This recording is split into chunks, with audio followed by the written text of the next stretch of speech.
Good afternoon from Nana's Lodge. Today we're going to smoke a pork tenderloin for dinner. I had to fire up the smoker earlier this morning to get the bacon done because we were almost out. And so while it's out, I always love to smoke dinner. So today it's a smoked pork tenderloin. We're going to rub it with some ingredients here that I'll show you. And then we're going to make a honey mustard glaze for it. And oh, it'll be a delicious dinner. We're going to make a simple rub today for the pork tenderloins, and then we're going to rub them all down and we're going to let them sit in the fridge for about an hour or two before we put them on the smoker. Really basic. We've got some onion powder, granulated onion. I love me some Penzies. I like to buy my spices in bulk from Penzies, and then I fill my little jars. So we've got some paprika, oregano, some kosher salt, some fresh ground black pepper, and then I went and picked some fresh thyme from the garden. If you don't have fresh thyme, you can always use dried thyme, but I like fresh thyme. Smells so good. Great on the pork tenderloins.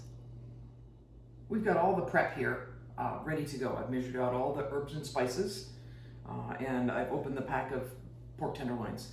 There's a little bit of what we call silver skin on a pork tenderloin or a beef tenderloin, and I'll show you on the overhead camera how to take that off of there. That's kind of tough and chewy, and you won't be able to eat it. Kind of grizzly when you try to eat it.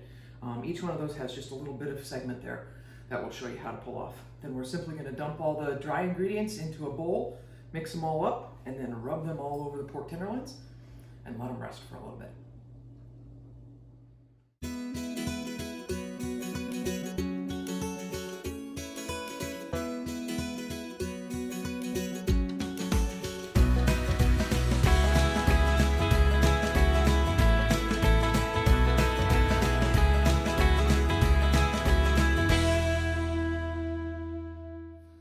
So now let's deal with the pork. I tend to cut off some of this fat. This is called a boning knife.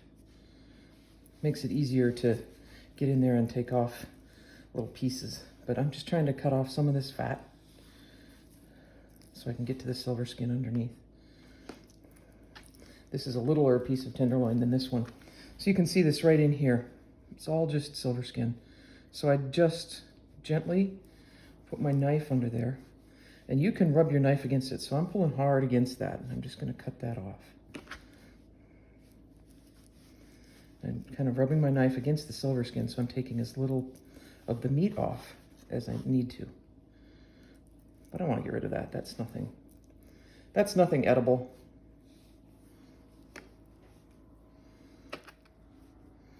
There.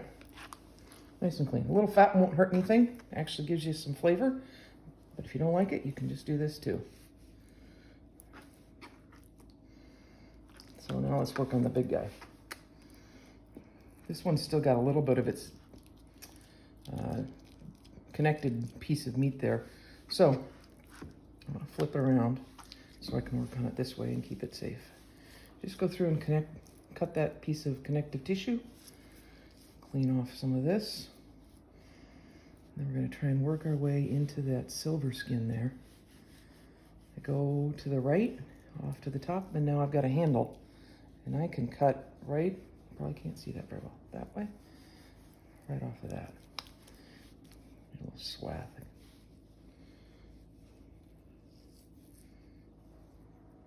Gonna turn it a little bit. See if we can get that last piece off of there.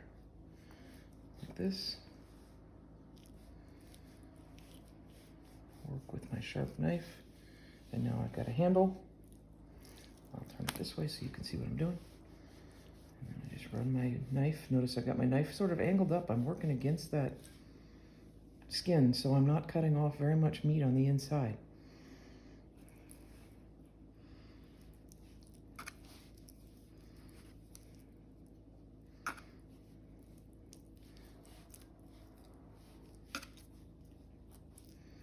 There we go. Now, we've got that all cleaned up. Got the silver skin off of there. Again, clean off as much of this fat or not fat as you like. Fat is flavor, but you want to get rid of that. Now, because this has this piece attached and this one was cut off, there is just a tiny bit of silver skin right on the back side of this pork tenderloin. Just find that and get that off of there too. Same for a beef tenderloin, only beef tenderloin is so much bigger. But same principle applies. So, there. pork tenderloin all ready to go. Okay, we're ready to put the rub on the pork tenderloin. I put it into a baking dish or a pan so that the rub doesn't go everywhere on the counter.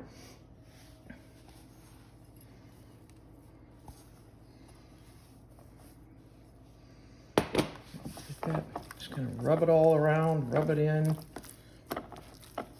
flip it over, dump the rest of the rub.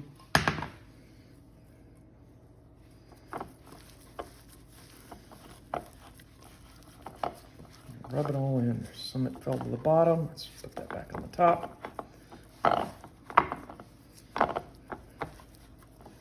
Get everything nice and coated. And then we'll put it in the fridge. Good. I've pulled off that bacon that I made. And now we're going to put these pork tenderloins on for dinner.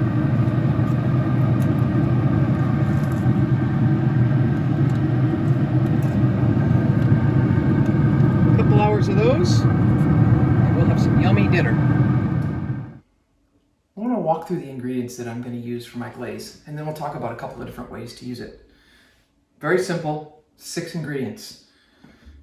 Honey mustard, of course. I like to use a little spicy brown mustard. You can use Dijon mustard if you have it. You could even use yellow mustard if you have it. Any mustard will work, but I like spicy brown the best for this application. Some lemon juice, salt, a little bit more fresh thyme from the garden, and then olive oil. And you can see I'm using the good olive oil in this case because it's not really going to be cooked. You can either serve the glaze, mix it all up and serve it on the side as a drizzle, or drizzle it on top after the pork tenderloin comes off the smoker.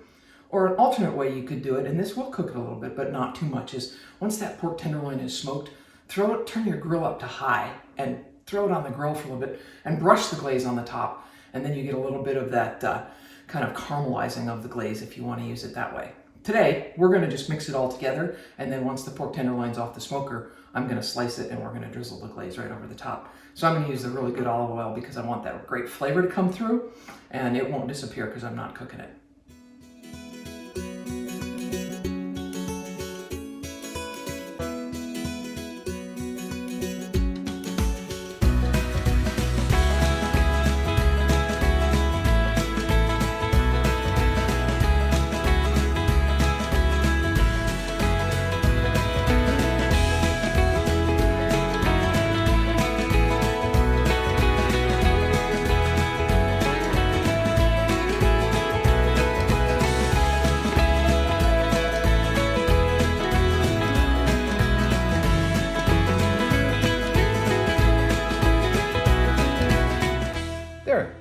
Your glaze is finished. It's very similar to a vinaigrette. There's a little bit of lemon and juice in there, not the same ratio as a vinaigrette with the olive oil, and then the honey. It will separate a little bit, but I like to mix it up while the pork is on the smoker so that the flavors can begin to meld, and then just give it another good whisk before I serve it.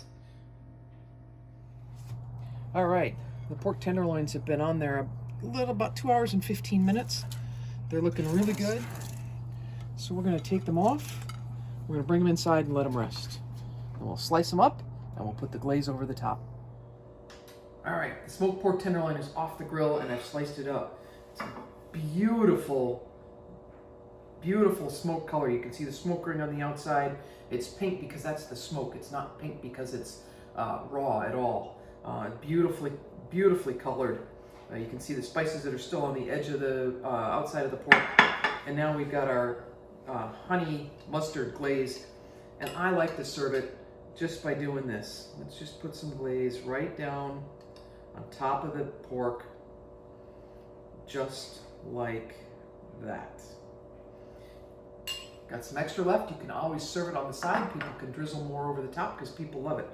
But smoked pork tenderloin with a honey mustard glaze, oh yeah, and a little bit of red wine. Cheers. Thanks for tuning in to Cooking at Nana Lodge. See you next time.